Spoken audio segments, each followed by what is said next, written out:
up, guys? Holyknight is with you, bringing you Black Clover review, chapter 166.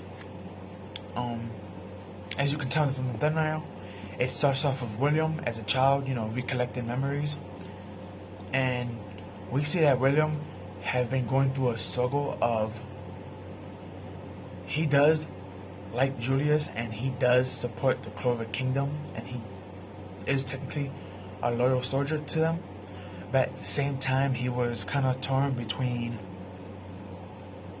serving them, serving mainly Julius and the kingdom, and serving and protecting the other soul that resides in his body, which that elf, his name is Petri, I believe it's pronounced, or Pate. I can't pronounce his name right, but the elf that's in his soul, the one that took over now.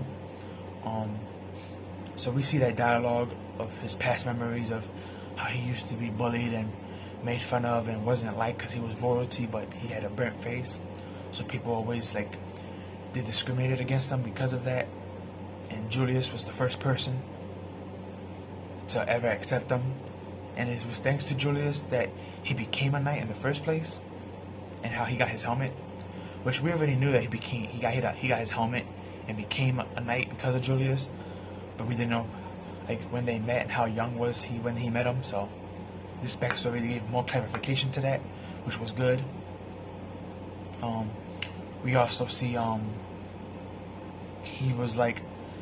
we see that he has memories also of Petri in him as well, that there was a time of peace and tranquility and all his friends and family and his loved ones, and we saw how he had all that time of peace, and then we saw the time of destruction when they got betrayed by the humans, which these humans are the ones that live in the Clover Kingdom, which is aka why they're attacking it, because it wasn't just the Clover Kingdom that betrayed them, but it was also, I believe, the place where they used to live. So before the humans betrayed them, killed them, and took over their land. So yeah, we see all that flashback of all that, and we see that he was really heartbroken between the two choices, and because he didn't know what to choose, Petri chose for him, and of course he chose to betray and kill Julius. And we see a panel of William Evan crying that Julius is dead, and he even says, "I'm sorry." And then we get a switch over from William to Petri, and we see Petri at that stone tablet where all the jewels was at, where he did the rituals of rebirth. And he had two grimoires, which it was also stated because he has two souls in him, Petri and William, that body had two grimoires. It had the light grimoire for Petri, and it had the plant grimoire for William. And we see that Petri took the grimoire from William and he put it down on that tombstone, and he was like, "Now that your soul is gone because the resurrection is fully and you're in slumber, there's no human who can stop me now." And technically, I guess he's kind of right, because he doesn't have William to hold him back no more, and Julius is dead. So if there is anyone who's gonna stop him, it's either gonna be teamwork of Asta and Yuna, and maybe the captains, or maybe Yami and the other captains. But that's the only two ways I could see him being taken down.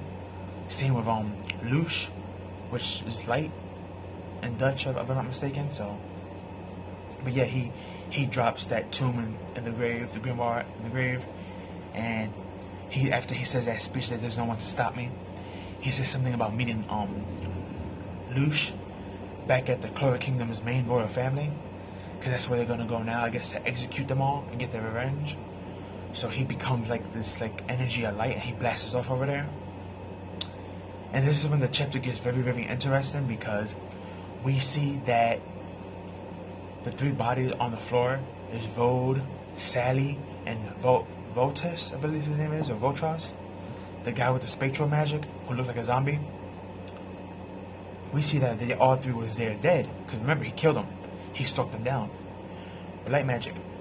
Well, we get an explanation that thanks to Raid's manipulation of soul magic, the way it works is that he takes a creature's wandering soul and he places it in a dead body. And then that body can actually move around like a zombie but with the intelligence and skills and magic of the soul that's in it. So basically, Raid brought himself back to life, but he also brought back Sally and Voltress with them, or Votas, however you pronounce it. So, and that was pretty creepy, but cool. All three came back because of his soul magic. Then we get to the end of the chapter, which Votas uses his spiritual gate magic, and he teleports all three of them, himself, Sally, and Raid, over there to where the Black Knight, where the Black Bulls are at. And everyone's praising the Black Bulls for what they did. We see the three elves that they beat last chapter are on the floor, knocked out, and there's no more elf energy in them, so they reverted back to being humans, and they're getting praised for it. But then that's when these people snuck in, and they was like, "Hey, Black Bulls, we're going to use you for our revenge." And that's when the chapter broke off. So baby time. I don't see these three people being able to beat Asta and his team right now, because we already seen what they did to these three powerful elves, and I highly doubted that these three are more powerful than those three elves. So that wouldn't make any sense for them to be able to beat the Black Bulls and then turn them into corpse and then use them to fight against the elves. I don't see that happening. I saw a lot of people in the comments where I was reading this at predict that's their goal is to beat them down and then use them as zombies. But in all honesty, that would be weak power scaling, because if these three just came back to life and there was no indication that they became more powerful, so it wouldn't make sense for them able to beat Asta and the whole Black Bulls that are there. And we've seen how powerful the Black Bulls are individually and teamwork wise. Not to mention they already lost to the Black Bulls earlier thanks to Henry.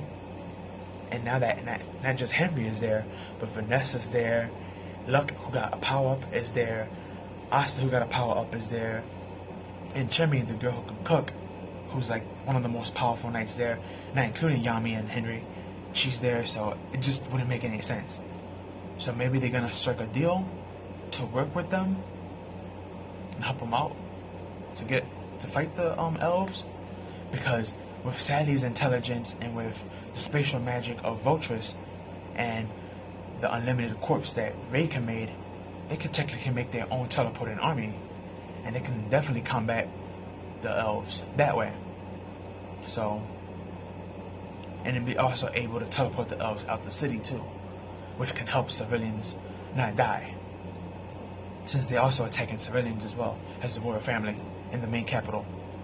So yeah, things are looking things are looking a little bit, I guess, too good these recent chapters for the humans.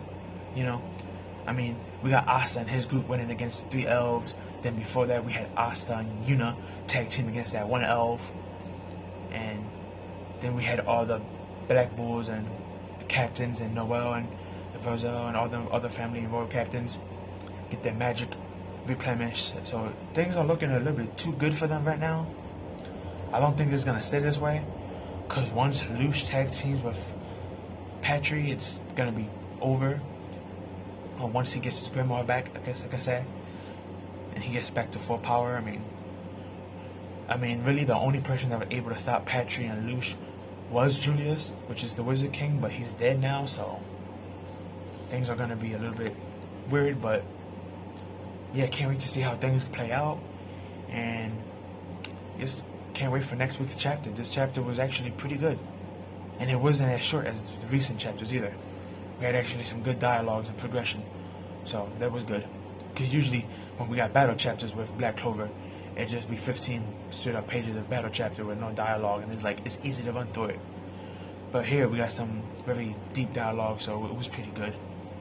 Again, I felt bad for William.